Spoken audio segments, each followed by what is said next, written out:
kabar? Semoga sehat selalu. Kali ini kita hadirkan nih salah satu alumni hebat dari Istiqosah AWS. Tajuk diskusinya hari ini adalah Q&A, khusus bincang-bincang tentang prospek kerja.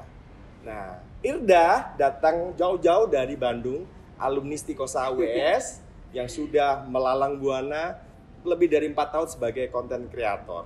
Nah, kita akan kulik ya pengalaman dia, prospek kerja dan sebagainya, dan bagaimana manisnya duit ya, dengan kompetensi-kompetensi yang terus digali, terus dipelajari waktu perkuliahan.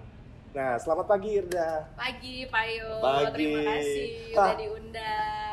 Iya, Irda ini alumni Istiqosah ya, angkatan betul. 2010. Betul. Terus sempat hilang teman-teman, tapi tenang, hilangnya nggak jauh-jauh, nggak lama-lama, dan kembali lagi ke Istiqosah sebagai mahasiswa RPL.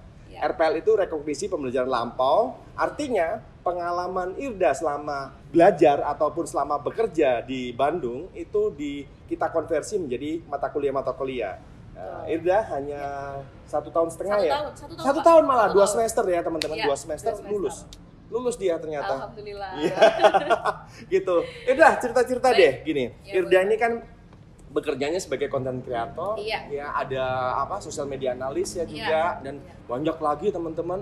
Jadi kalau dikulik ya, nanti di bawah nanti saya kasih link nih akunnya Irda ya, itu di mana aja. Panggilannya si Irda DRS. Iya, Pak. Semua Seperti itu. sosial medianya Irda DRS. Oke, cerita-cerita deh. Gimana sih pengalamannya waktu meninggalkan kuliahnya dulu? Oke. Sebenarnya ninggalin kuliah dulu, saya berprofesi sebagai konsultan analis, Pak.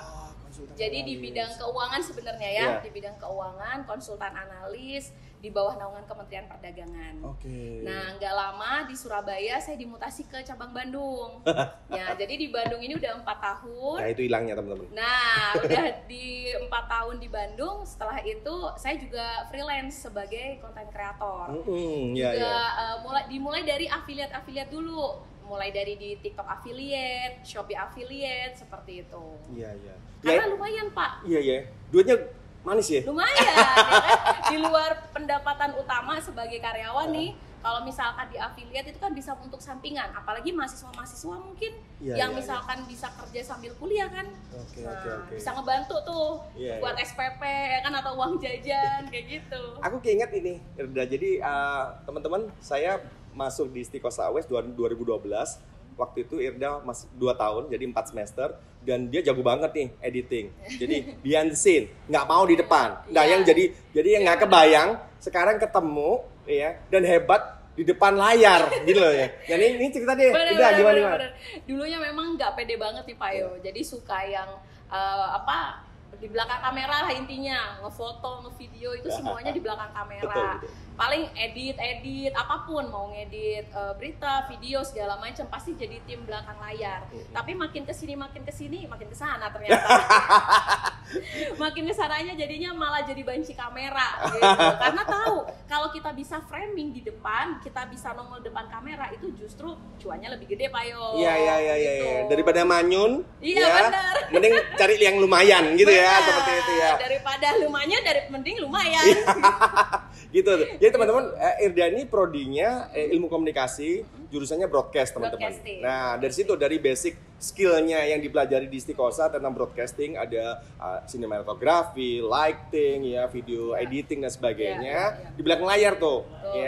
Tiba-tiba dia mungkin dari kondisi ya, keadaan dan sebagainya. Confident-nya muncul ya. Baru muncul. Kayaknya sering ngeritik yang di depan layar ya, kurang A, kurang B, kurang C. Iya, bener.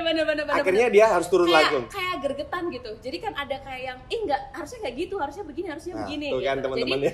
Jadi yang awalnya di belakang layar, tahu-tahu karena kita ngerti nih konsepnya harusnya bagaimana, di frame itu seperti apa. Jadi yang aku aja deh yang maju, jadinya kayak gitu. Tuh akhirnya jadi banci kamera nih teman-teman. Betul. Semuanya diawali dari pasti nggak pede dulu gitu kan. Tapi confident itu bisa dilatih. Itu bisa dilatih. Kalau orang zaman dulu kan ngajarinnya mungkin ngomong depan kaca gitu ya. Kalau sekarang kita udah punya handphone pasti udah canggih ya. Jadi belajar aja ngomong depan kamera, nanti dilihat sendiri. Kalau masih geli nih nonton diri sendiri nggak apa-apa. nanti tunggu sampai kayak ini udah bagus nih, udah bagus kayak gitu. Nah itu teman-teman ya tipsnya untuk upgrade skill diri ya. Betul. Nah pertanyaan kedua adalah gimana nih konten yang baik yang akhirnya berdampak manis tadi nih. Ya mungkin nentuin niche-nya atau lihat konten-konten yang sesuai ya dengan audiens. Gimana sih ceritanya? Jadi gini, kalau misalkan mau nentuin niche itu Pak Yo, kita harus lihat dulu apa yang diinginkan sama audiens, yang diinginkan sama netizen. Jadi bukan bikin konten yang semau kita, gitu. Kalau maunya kita ya kita sendiri yang nonton dong, bener nggak? Betul. Jadi kita harus cari tahu nih pasar kita ini maunya apa.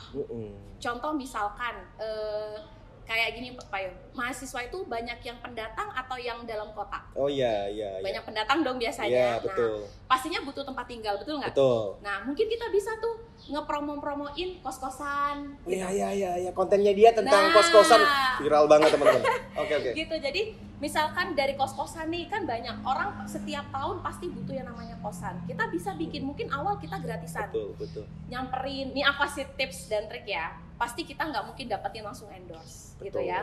Nggak mungkin langsung bisa dapetin duit langsung. Jadi jangan yang pikirannya bener duit, cuan, tapi jangan yang langsung pengen instan. Harus ada prosesnya. Betul. Buatlah dulu portfolio atau branding image, branding akun kalian dulu, gitu. Jadi pertama apa? Ya udah datangin dulu nih kosan-kosan yang bagus, gitu kan, yang premium. Tawarkan jasa kalian aja. Saya mau bantu promosiin kosan ini gitu. Nanti bikin video mungkin 1-5 video kita bikin lama-lama pasti dilirik sama pemilik kos-kos yang lain. Betul. Gak bisa instan teman-teman. Semua ada proses. Jadi hasil itu tidak akan mengkhianati proses teman-teman. Ingat ya teman-teman. Oke lanjut gimana? Jadi itu kan kalau niche ya, akhirnya memetakan atau mendemografis audiens. Betul. Nah yang jadi masalah itu seringkali itu para konten kreator yang newbie ya istilahnya, newbie, yaitu seringkali bingung masalah algoritma yang sering berganti dan sebagainya. Kira-kira tipsnya gimana nih? Gini, yang penting kuncinya satu, rajin konten aja. Okay. Ya, rajin konten. Terus yang jelas tadi niche ya, niche itu penting. Jadi mau bahasannya apa? Random pun nggak masalah, asal niche-nya jelas sesuai dengan apa yang diinginkan sama audiens, sama netizen tadi, gitu. Kalau masalah algoritma Pak Yo, gunakan semua. Kan ada yang suka bilang nih, pakai hashtag, kan? Banyak-banyakin hashtag. Kalau enggak sound viral, gitu kan? Kalau enggak apa lah, banyak. Algoritma tuh banyak. Tapi satu pesan, pengalaman saya pribadi, algoritma itu bukan rumus baku. Betul. Jadi setiap akun algoritmanya berubah, terus setiap waktu juga algoritmanya juga berubah. Jadi bisa jadi minggu-minggu ini nih, kalau Instagram contohnya ya, yang lagi happening tuh looping Pak Yo. Looping. Jadi video durasi 5 detik di looping itu FYP. Jadi gak usah ngomong banyak-banyak gitu. Tapi kalau untuk di TikTok nih yang lagi happening, semakin natural semakin bisa FYP. Editingnya nggak banyak, nggak pakai efek-efek. Itu justru lebih FYP. Karena storytelling gitu ya, ngobrol aja ya. Storytelling, terus orang tuh melihat keoriginalan kontennya. Gitu. Jadi nggak perlu banyak-banyak editing. Gitu ya teman-teman. Memang ada effort yang harus dijalankan ya teman-teman. Betul. Ini kaitkan ini ya untuk Stikosa ya Irda. Jadi kebetulan Stikosa ini tahun ini kan buka prodi baru namanya Digimarkom atau Digital Marketing Komunikasi. Keren banget. Yang izin prodinya namanya Digital Business ya, kaitannya dengan digital business. Apa yang sudah dikerjakan Irda selama hampir 5 tahun ini, teman-teman. Nah, ada beragam kurikulum atau mata kuliah yang sebenarnya sudah dibicarakan atau sudah dijelaskan sama Irda seperti itu. Nah, kira-kira gini, ada salah satu mata kuliah yang jadi mata kuliah unggulan di Digimarkom itu adalah digital storytelling. Wow, ada gitunya Pak? Ada. Nah, ini zaman aku nggak ada. Ya, jadi ini makanya ini kan sebenarnya kita gali dari pengalaman teman-teman ya, termasuk pengalaman Irda ya, alumni ya. Itu ternyata storytelling itu menjadi kekuatan. Jadi bercerita atau bertutur secara natural ya melalui platform digital. Itu bisa menaikkan pendapatan kita konten-konten kita menjadi baik dan sebagainya. Nah, kira-kira ini Irda, jadi ini untuk tips-tips ya teman-teman yang mungkin teman-teman SMA, SMK yang pengen belajar ataupun yang masih mau belajar konten-konten ya. Tipsnya ya untuk storytelling itu apa sih enaknya seperti itu? Kalau misalkan tips storytelling, jangan, nggak perlu diada-adain. Maksudnya nggak usah di kayak seolah-olah, bener-bener natural aja. Itu yang bisa orang pasti lihat dong Pak, kita ngebikin-bikin kayak ngibah gitu ya, ngomong aja gitu ya. Iya, maksudnya justru coba Bapak lihat deh beberapa influencer bahkan yang udah artis selebgram gitu, itu pasti kan kayak karena mereka nyablaknya, bener nggak sih? Iya sih. Karena mereka senatural itu, mau kayak sorry nih Pak, kayak yang cowok-cowok gemulai, biasanya kan gampang tuh fail karena memang apa adanya mereka begitu. Iya sih. Jadi bukan dibuat-buat, bukan gimmick-gimmickan. Orang lebih ngelihat itu, oh iya ini nih bisa gitu. Mungkin kalau lokal nih Pak ya, ada di Malang namanya kan Mama Lela di KBJ. Itu kan cowok tuh, mereka bikin kayak series gitu-gitu. Tapi karena awalnya memang karena personal brandingnya, dia kalau ngomong itu apa adanya, plus gitu. Cuman bukan berarti kalau kalian nih misalkan teman-teman semua emang orangnya pendiam, mau berusaha nyablak kayak gitu, orang juga nggak bisa natural. Nggak bisa, karena nggak natural. Jadi berarti ngelihat potensi diri dulu ya. Iya. Kira-kira apa nih yang dari kita terus digali, dikuatin, ya udah natural keluar. Salah satu contoh nih teman-teman. Jadi mungkin ngomongin saya dulu kemarin itu ada beberapa wawancara yang tentang kampanye politik, ya karena saya orang visual, ditanyain berbagai tentang apa namanya desain billboard, baliho dan sebagainya. Terus ya karena ya natural saya nyablak gitu ya.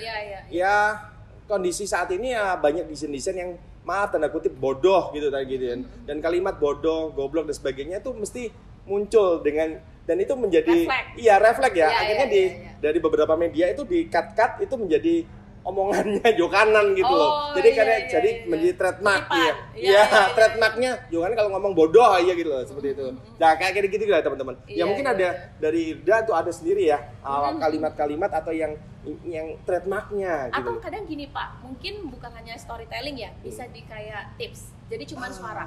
Kan suka ada mungkin dari teman-teman yang pengen ngonten, pengen coba jadi konten kreator, tapi nggak pede, belum pede gitu kan, belum pede ngomong depan kamera. Bisa, misalkan kalian bikin tutorial, itu juga banyak diminati loh Pak. Misalkan jago ngedit Canva contohnya. Iya itu banyak sekarang. Nah, misalkan jago bikin Canva, bikin aja screen record, ya kan, atau shoot apa, nanti di VO. Jadi tanpa ngeliatin muka kita udah bisa bikin konten. Jadi konten kreator itu nggak selalu harus ngomong di depan kamera. Ya kalau ada yang malu ya teman-teman. Iya, bisa. Malu sama mukanya kayaknya ya.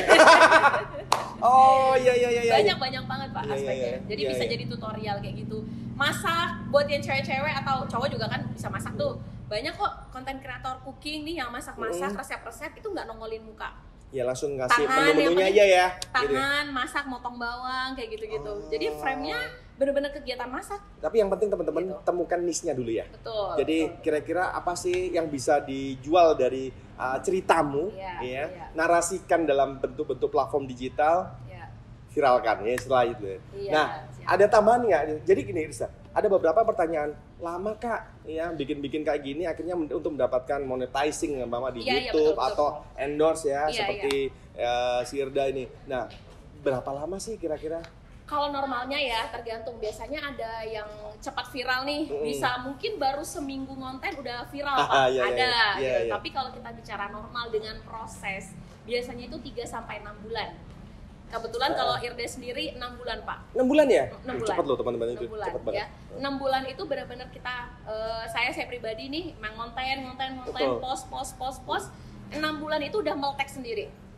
Udah pasti. Dan dari situ kalau misalkan memang kita udah punya nih kayak engagement kita udah naik, insight kita udah naik, wajib punya red card. Tuh cerita deh. Red card-nya apaan nih? Rate-nya ya teman-teman. Betul. Nah, red card sendiri itu nanti ditentukan dari jumlah followers, terus juga insight views. Iya, jadi seberapa berdampak ketika kita bikin suatu postingan, itu berapa sih respon dari netizen-netizennya, betul. gitu. Views-nya berapa, like-nya berapa, save. Jadi intention orang-orang itu bagaimana? Gitu. Itu baru dikalkulasikan. Ada rumusnya sih Pak. Kalau cari. Nah, rumusnya teman-teman, rumusnya itu nggak ada di mana di buku atau di teori-teori. Nah, rumusnya Irda sebagai content creator dan konten-kontennya itu berbeda dengan mungkin rumusnya saya, punya YouTuber lain atau apapun. Beda nanti banget. Kalau semakin naik, kita bisa merubah red card itu sendiri. Betul, dan itu memang terus berubah dan bisa berubah menyesuaikan kota Pak biasanya gitu. Nah, tuh teman-teman. Adik saya juga kebetulan kan konten kreator juga di Pasuruan ya. ya, Pasuruan Probolinggo. Jadi dia kalau ngendorse kayak ada toko kosmetik baru, ada toko apa baru kan suka ngendorse juga tuh, menyesuaikan sama rekat sana. Bahkan dia yang lebih happening sebenarnya sama saya, tapi berhubung saya tinggalnya di Bandung, rekat saya bisa jauh lebih tinggi. Beda kota, beda lokasi, beda harga. Ya karena memang pasarnya berbeda ya teman-teman. Ingat itu. Berbeda. Tetap lagi pasar ya teman-teman. Iya, betul. Nah itu semua teman-teman ya akan diajarkan semua di program studi baru ini. Sayang sekali memang tadi Irda ngobrol-ngobrol sebelum kita ngonten, jadi ngobrol-ngobrol kok baru ada nih prodi baru ya. Iya benar, kok nggak zamanku gitu ya. Iya teman-teman, jadi prodi baru ini memang nanti prospek kerjanya itu sebagai content creator, YouTuber, ya terus sosial media analis dan sebagainya. Ya itu yang memang 5-10 tahun ke depan itu yang memang dicari dan memang dibutuhkan. Setuju. Ini adik saya juga baru lulus Pak, tahun ini. Oh iya. Berapa sih Pak biayanya Pak? Iya, biayanya murah banget nih. Murah banget, jadi biayanya SPP-nya cuma 850.000. Murah banget. Tiap bulan. Tidak ada uang DPP teman-teman, tidak ada uang DPP. Tidak ada uang masuk. Serius. Oke. Dan bisa hanya 3,5 tahun. Wow. 3,5 tahun. Artinya tidak perlu sampai 4 tahun ya teman-teman. Ini bisa sangat menjanjikan banget sih di dunia sekarang. Betul. Apalagi banyak kayak artis atau selebgram kayak gitu, pasti mereka butuh tim, ya butuh editor atau enggak butuh tim ya. Pastinya semua selebgram artis pasti dibutuhin banget. Ini sangat ngaruh banget sih jurusan ini sekarang. Thank you ya teman-teman. Menjanjikan. Iya. Gitu. Aduh, udah kalau ngobrolin tentang konten kreator, kayaknya nggak cukup teman-teman waktunya. Jadi akan panjang, mungkin semoga ada waktu ya, karena Irda ini banyak di Bandung. Baru kali ini mungkin karena ke bisa kampus. Nanti collab labs ya. Jadi memang artinya kita tidak dibatasi lokasi ya teman-teman. Ada live, nanti mungkin ditunggu aja, mungkin collabnya live tanya jawab ya di Instagram live atau apapun di situ. Mungkin nanti mau nanya cara ngitung red card. Nah tuh ya, nanti di kolom komentar teman-teman tulis ya, mau pingin nanya apa sama Kak Irda ini ya. Gitu. Thank you banget Irda. Sama-sama. Udah datang ke kampus tercinta. Siap. Iya. Selamat sekali lagi atas gelar S-Ikomnya karena dia baru di wisuda Desember kemarin. Akhirnya ya Pak. Akhirnya menuntaskan apa yang sudah dimulai. Ya, puji Tuhan. Terima kasih. Baik, Sobat Digital, mungkin itu dulu materi atau bincang-bincang hari ini. Q&A tips ya dari alumni. Selamat siang.